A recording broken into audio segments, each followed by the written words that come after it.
Hello friends, पिछले video में हमने श्लोक 19 से 26 तक देखा था। इस वीडियो में हम श्लोक 27 से 35 तक देखेंगे आगे कृष्ण इस श्लोक में अर्जुन को क्या शिक्षा देते हैं।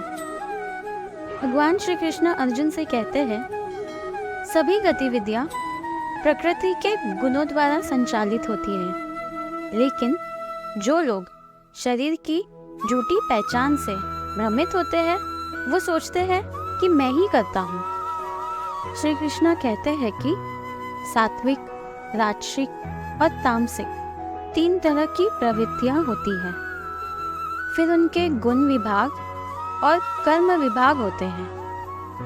इन्हीं गुणों के वजह से आप कर्म करते हैं। जैसे अगर तामसिक गुण रहेगा तो आप आलस या नींद या फिर इसी तरह से बुरे कर्म करेंगे।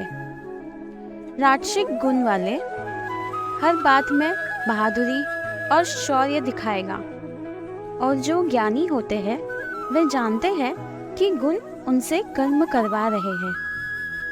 और हम जैसे ज़्यादातर लोग जो ज्ञानी नहीं होते वे समझते हैं कि सब कुछ वे ही कर रहे हैं। कर्म में लगे हुए ज्ञानियों को ये जानना चाहिए कि गुण ही उनसे कर्म करवाते हैं, वे खुद कुछ नहीं करते। और ज्ञानी जब इस बात को समझ ले तो ये उनकी जिम्मेदारी होती है कि वे अज्ञानियों को समझाए कि कर्म ही उनका धर्म है। कृष्ण अर्जुन से कहते हैं, अपनी सभी गतिविधियों को पूरी तरह से मुझ में समर्पित करते हुए अपनी चेतना को पूरी तरह से स्वयं में स्थित करके बिना किसी स्वार्थ प्रेरणा के, बिना किसी स्वामित्व की भावना के और बिना दुख के लड़ो। जो लोग बिना ईर्ष्या किए मेरे इन निर्देशों का निष्ठापूर्वक पालन करेंगे वे कर्मों के बंधन से मुक्त हो जाएंगे। हालांकि आपको यह जानना चाहिए कि जो व्यक्ति ईर्ष्या के कारण मेरे निर्देशों का पालन नहीं करते हैं वे सभी ज्ञान से वंचित हैं। वे जीवन के लक्ष्य से भटक गए हैं और बुद्धि से रहित हो गए हैं। बुद्धिमान व्यक्ति भी अपने स्वभाव के अनुसार कार्य करता है। सभी जीवित प्राणी अपने स्वभाव के अनुसार कार्य करते हैं। दमन से क्या हासिल हो सकता है? इंद्रियों में ही प्यार और क्रोध या द्वेष छुपा है। मनुष्यों को इन दोनों के वश में नहीं होना चाहिए, क्योंकि ये दोनों ही कल्याण मार्ग में विघ्न करने वाले महान शत्रु हैं। अर्थात इंद्रियों में ही हर तरह का भाव छुपा होता है। अच्छे और बुरे दोनों भावों में हमें नहीं फंसना चाहिए।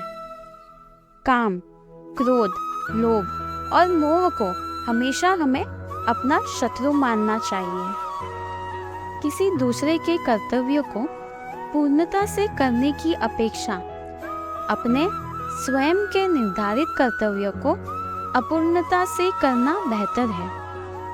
अपने कर्तव्यों का पालन करते हुए मर जाना बेहतर है, क्योंकि दूसरे के कर्तव्यों का पालन करना अनिश्चितता से भरा होता है। दोस्तों, इस वीडियो में कृष्ण हमें सिखाते हैं कि सब कार्य 3 गुणों सत, रज और ताम द्वारा किए जाते हैं। यह हम पर निर्भर है कि हम किस गुण के साथ तालमेल बिठाना चाहते हैं। कृष्ण बताते हैं कि बुद्धिमान लोग भी अपनी इच्छाओं से भ्रमित हो सकते हैं। हमें सतर्क रहना चाहिए और अपनी इच्छाओं को हम पर हावी नहीं होने देना चाहिए। कृष्ण हमें बताते हैं कि हमें सांसारिक सुख से नहीं जुड़ना चाहिए और आंतरिक शांति और सुख के लिए प्रयास करना चाहिए। कृष्ण ये भी कहते हैं, हमारे कर्तव्य का परिणाम इस जन्म और अगले जीवन दोनों में होता है। हमें अपने कार्यों और उनके प्रभाव के प्रति सचेत रहना चाहिए।